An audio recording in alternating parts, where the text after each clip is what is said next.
Imagine this. You are driving home on the highway. It's late, it's snowing heavily, and visibility is dropping to zero.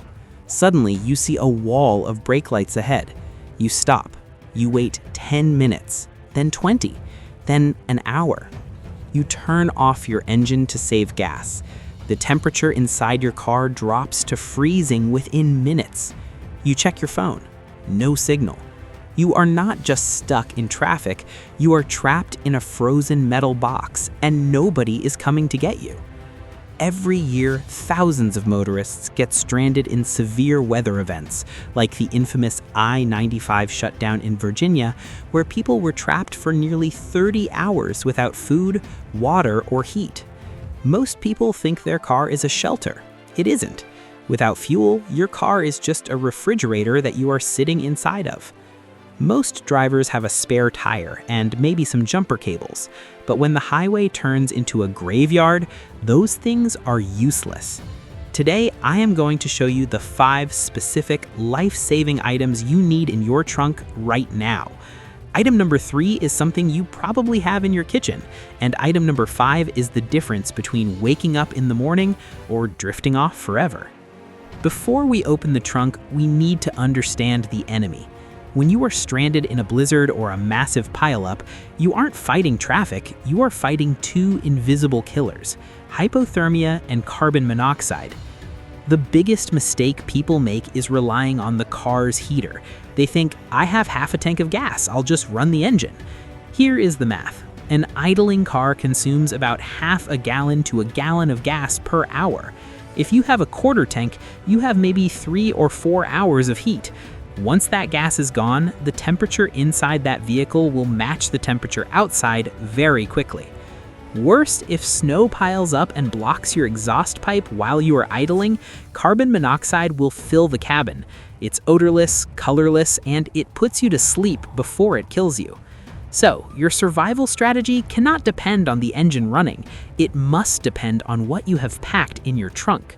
Let's build the ultimate survival kit. Item number 1 is obvious, but most people buy the wrong kind. You need a wool blanket or a sub-zero sleeping bag. Notice I said wool. Do not throw a cheap $5 polyester fleece blanket from a gas station into your trunk and think you are safe. Those are useless in extreme cold. Wool and cheap synthetics absorb moisture. If you sweat from stress or if snow gets in the car, those fabrics get wet and stay wet. They will actually suck the heat away from your body. In the survival community, we have a saying, cotton kills. Wool is miraculous. It retains heat even when it is damp. It traps a layer of warm air against your body. If you can't afford a high-end sub-zero sleeping bag, go to an army surplus store and buy a heavy wool blanket. When the gas runs out and the car dies, this blanket is the only thing separating your core temperature from the freezing air. Wrap yourself in it tightly. If you have passengers, huddle together under it. Body heat is a resource. Don't waste it. Item number 2 solves a problem nobody thinks about until it's too late. Water. You might be thinking, I'm surrounded by snow, I'll just eat that. Never eat snow. Eating snow lowers your core temperature drastically. Your body has to burn precious calories to melt that ice inside your stomach, which accelerates hypothermia. You need liquid water. But here's the problem. If you keep plastic water bottles in your trunk during winter, they will freeze solid. You can't drink a block of ice. This is why item number 2 is a single-walled stainless steel water bottle and a metal cup. Why metal? Because you can put metal in a fire. If you are stuck for 24 hours, you can collect snow in the metal cup and use a small flame to melt it before drinking. You cannot do that with plastic. It will melt and release toxic chemicals. Having a metal vessel turns the snow around you from a threat into a resource. This brings us to item number 3, the item I said you might have in your kitchen right now. If your battery dies and your gas is empty, how do you generate heat without the engine? You need a DIY candle heater. This kit consists of a metal coffee can or a large metal pot, a lighter, and a few multi-wick survival candles. Here's the physics. A car is a small, enclosed, insulated space. While a single candle won't make it feel like a tropical beach, it can raise the temperature inside the vehicle by just enough to keep you above freezing. It can be the difference between 20 degrees and 40 degrees. But it serves a dual purpose. It creates a psychological boost, it provides light, and most importantly, it can be used with your metal cup to melt that snow we talked about. However, there is a critical warning. If you light a flame inside a car, you must crack a window slightly on the downwind side for ventilation. Fire consumes oxygen, but having a heat source that doesn't depend on your engine is a game changer. Sometimes you aren't stuck in traffic, you are stuck in a ditch. You swerved to avoid a deer, and now your tires are spinning helplessly in the snow. Item number 4 is a compact folding shovel and a bag of kitty litter.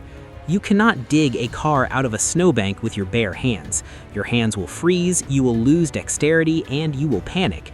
A simple military-style folding shovel takes up zero space, but gives you the ability to clear snow away from your tailpipe to prevent that carbon monoxide poisoning and dig out your tires. The kitty litter is for traction. If you are on a patch of ice, your tires can't grip. Pouring non-clumping kitty litter or even using your car's floor mats under the drive tires gives them something to grab onto so you can launch yourself back onto the road. Don't rely on calling a tow truck. In a massive storm, the tow trucks are the first ones to get overwhelmed. You need to be self-rescue. Finally, item number 5. This is the most overlooked item. When the battery dies, the hazard lights die. Your car becomes a dark, invisible boulder on the highway. This is incredibly dangerous because other drivers or massive snowplows might not see you until they crash into you. You need chemical glow sticks and a high-quality headlamp. Forget the flashlight on your phone, it drains your battery. Forget cheap handheld flashlights, you need your hands free to change a tire or dig snow. A headlamp is mandatory. And the glow sticks? These are for signaling. Crack them and hang them on your antenna or door handles. They don't use batteries, they last for 12 hours, and they cut through the whiteout of a blizzard better than a beam of light. They tell rescue workers there is a person alive in here. Look, nobody leaves their house expecting to spend the night on the side of the highway, but weather is unpredictable and roads are dangerous. The difference between a scary story you tell your friends later and a tragedy on the news is often just a simple plastic tote bin in your trunk. A wool blanket, a metal cup, a candle, a shovel, and a reliable light source. These items cost less than a tank of gas, but they buy you the most valuable commodity on Earth: time. If you found this video helpful, do me a favor and hit the like button. It helps get this safety information to more drivers. And if you want to know the 3 things you should never do when your car breaks down, click this video right here. Stay safe out there.